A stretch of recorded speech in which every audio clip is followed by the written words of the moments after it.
Hola, buenos días, Sósimo, Roberto y Sergio. Muchas gracias por el espacio, gracias por tener el interés de entrevistar a una candidata para jueza de distrito. Realmente los medios se han concentrado en entrevistar a los candidatos que van a los cargos más altos, pero creo que han dejado un poquito de lado que para activar la función jurisdiccional comúnmente se empieza a través de juzgados y creo la importancia ahí de podernos dar el espacio. Muchísimas gracias a los tres.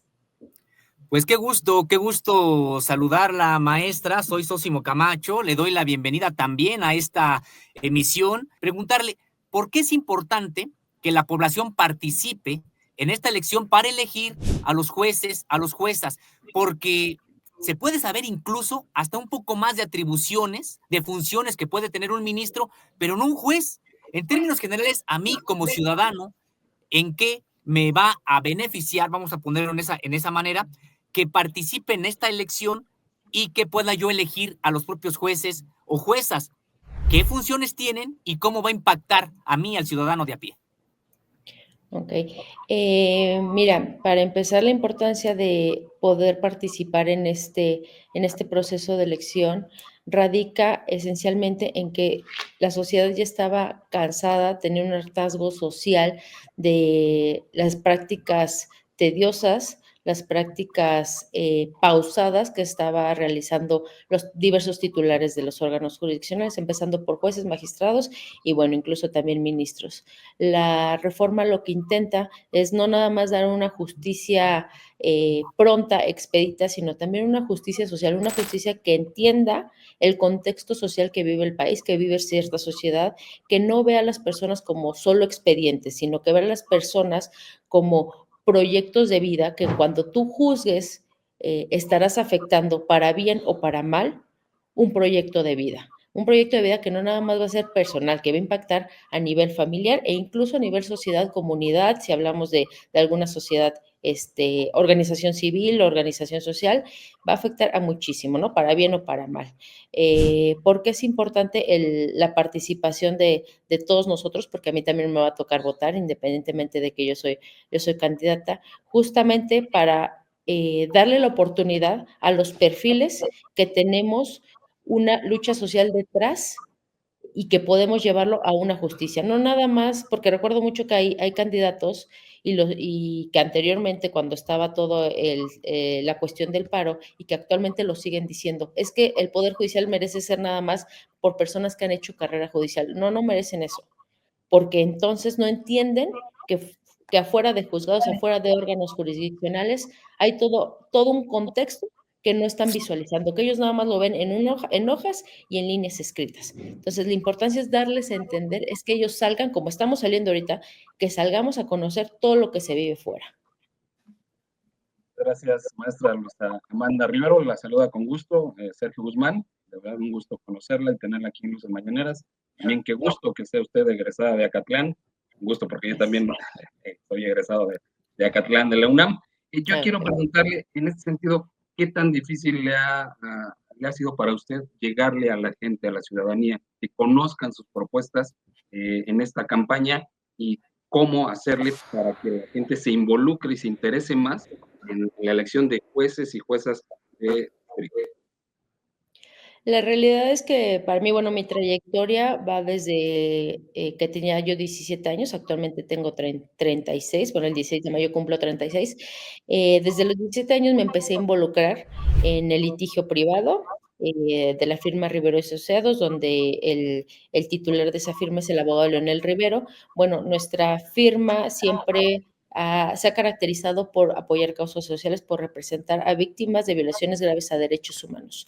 Conozco bien el contexto que se vive en la sociedad, el contexto de las víctimas, lo que padecen. He padecido junto con ellas el trato discriminatorio que no nada más los titulares de órganos jurisdiccionales, sino también todo el personal se atreve a dar a los justiciables. Para mí no ha sido difícil, te voy a ser muy honesta, no ha sido difícil, además de que considero que la zona que me correspondió por parte del INE, que me asignó para hacer campaña, es de Iztapalapa, es una zona, es una tierra de lucha, sueños y, bueno, cuna de las utopías, ¿no? No me ha sido difícil. evidentemente hay personas que están en contra de la reforma, hay muchas dudas del cómo votar, pero bueno, desde nuestra participación les hacemos saber, practicamos. Oye, en lo personal llevo una tabla de cómo va a ser la boleta en la que yo voy a estar, practico con ellos cómo podrían votar por mí o por cualquiera de los otros candidatos y bueno, la forma en que mejor entiendan es ingresando a la página del INE, al apartado de Conóceles, subapartado para tu voto, y van a pedir el número de sección que contiene nuestra credencial de elector y a partir de ahí van a venir todos los candidatos por los que van a poder votar cada uno. Muchas gracias. Maestra Luisa Amanda Rivero, nuevamente Roberto Becerra, qué gusto. La audiencia le hace una pregunta. Mire, dice, en tema de amparo, estos son muy tardados en resolver. ¿Cuánto tiempo considera usted que es lo correcto que deberían de tardar en resolverse, por un lado?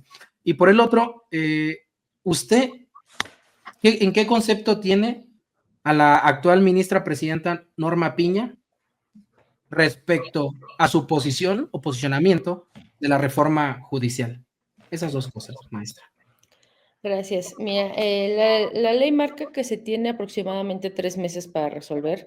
La realidad es que en la práctica jurisdiccional hay asuntos que pueden tardarse muchísimo más. En algunas ocasiones sí atribuible al titular del órgano jurisdiccional, atribuible a las autoridades que en ese momento tienen que rendir algún informe, tienen que presentar algunas pruebas, pero hay también muchísimos asuntos que se pueden resolver de forma muy rápida. O sea, pero que se necesita la convicción y el principio de querer que el sistema funcione bien de forma correcta. No de dejar bueno, al último momento, tengo 3 meses, lo dicto en el último momento o posteriormente, ¿no? Creo que sí es una práctica que se debe anular, es una práctica que debemos de mejorar muchísimo. Ahora, respecto a la percepción que yo tengo de la ministra presidenta, en alguna ocasión me tocó conocerla, incluso tomarnos una foto con ella, y digo tomarnos porque visitó el edificio al que yo estoy adscrita. Yo trabajo en un juzgado de distrito en ejecución de penas aquí en la Ciudad de México. Ella empezó, cuando toma la presidencia, empezó a realizar la práctica de acudir a todos los órganos y saludar al personal. Nuestros titulares nos pedían que actuáramos de forma institucional, estuviéramos o no estuviéramos de acuerdo. La forma institucional que querían que actuáramos es salir, saludarla, tomarnos la foto. Creo que la ministra presidenta le dio más interés a eso que acercarse a la sociedad, porque finalmente nosotros somos operadores judiciales, sabemos lo que nuestra labor significa y si estamos ahí es por un compromiso o debería ser por un compromiso. También ha tenido muchísima oportunidad la presidenta de emitir votos a favor de causas de luchas sociales, de cambiar a través de las sentencias todo la opinión jurisdiccional que la gente tiene de nosotros. Por ponerles un ejemplo, en el tema de desaparición forzada del asunto de Edmundo y Gabriel, que fueron reivindicados por el EPR, ese asunto cuando toma muchísimas aristas, entre ellas que la desaparición forzada no solamente tiene que ser investigado como delito, sino como violación grave a derechos humanos, por todo lo que implica. La ministra presidenta votó en contra el año pasado, a pesar de que ya conocía el porqué de la reforma, el porqué del hartazgo social. Y bueno, pues creo que mi opinión, no comparto la forma de pensar, el criterio de la ministra. Ella viene además de toda una carrera judicial y creo que es lo que le hizo falta, ver a la sociedad desde afuera, no en expedientes. Gracias. Maestra, en efecto, su trayectoria en materia de defensa de derechos humanos y de acompañamiento de víctimas de violaciones a los derechos humanos, pues realmente es impresionante. Viene desde la defensa de integrantes, por ejemplo, de San Salvador Atenco, de el asunto, precisamente ya nos comentaba, de Edmundo y Gabriel, reivindicados por el EPR, desaparecidos hasta la fecha, son los desaparecidos de estos grupos políticos armados de este país, los desaparecidos más recientes.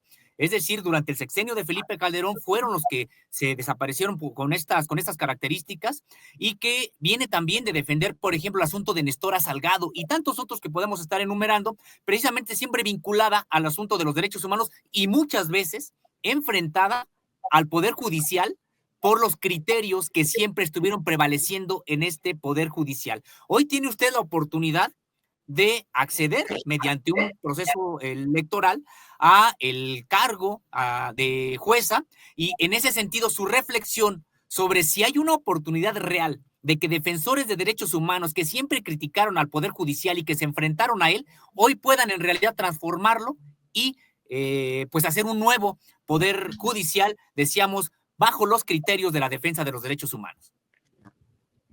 Sí, así es. Mira, yo como bien lo mencionaste al principio de esta intervención, yo he representado muchos casos, como por ejemplo el de Atenco, que justamente el fin de semana pasado se cumplieron 19 años de la represión en contra de los pobladores. Fue un asunto que para mí marcó mi convicción social, mi convicción de cómo quisiera que se hiciera justicia, porque cuando empecé a participar en ese asunto era yo muy chica, todavía empezaba a estudiar la licenciatura, pero bueno, tuve la oportunidad de participar. También representamos al profesor Alberto Patistán, al que logramos, junto con todo el apoyo de las organizaciones sociales, de los pueblos y comunidades indígenas, que el presidente Enrique Peña Nieto le otorgara el indulto en asuntos de guardias comunitarias en el estado de Guerrero, en el estado de Michoacán, el asunto de Nestora Salgado, que anteriormente fue senadora de la República y bueno, ahorita está como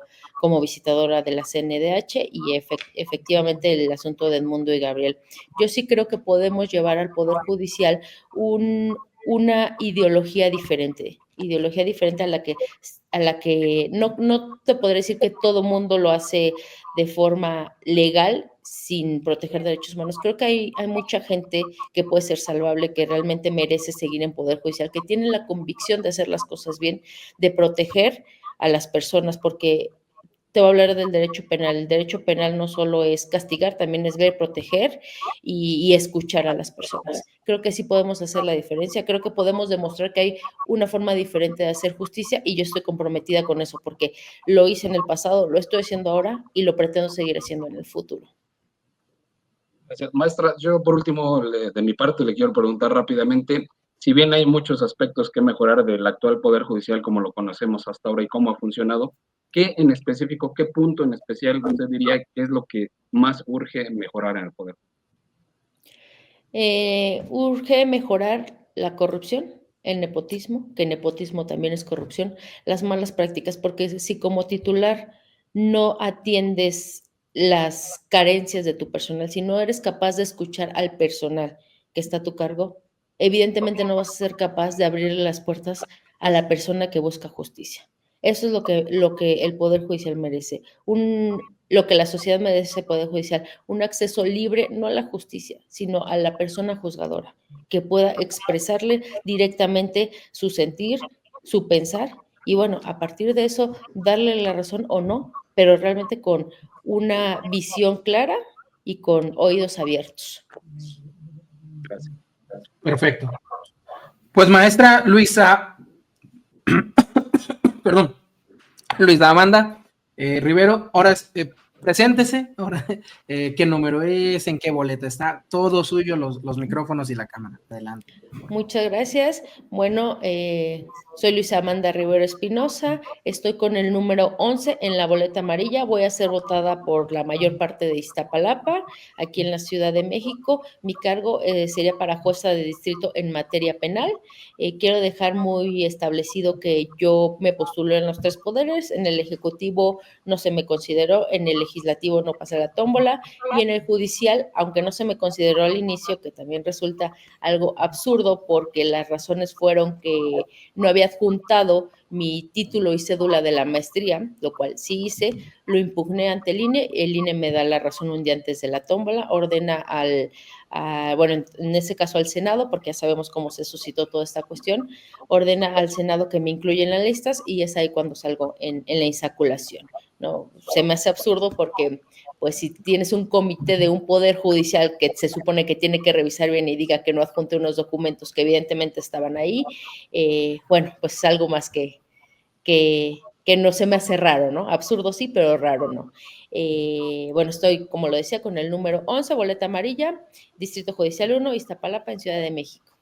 Sus redes sociales. maestra. Amanda Rivero es en Twitter, bueno, X, TikTok, Instagram y Facebook. Perfecto. Pues, maestra Luisa Amanda Rivero, muchísimas gracias. Tiene las puertas abiertas para cuando guste de Luces Mañanera. Fue un gusto poder platicar con usted y conocerla. Muchas gracias, maestra. Muchas gracias. Hasta luego. Gracias. Hasta luego, maestra. Gracias.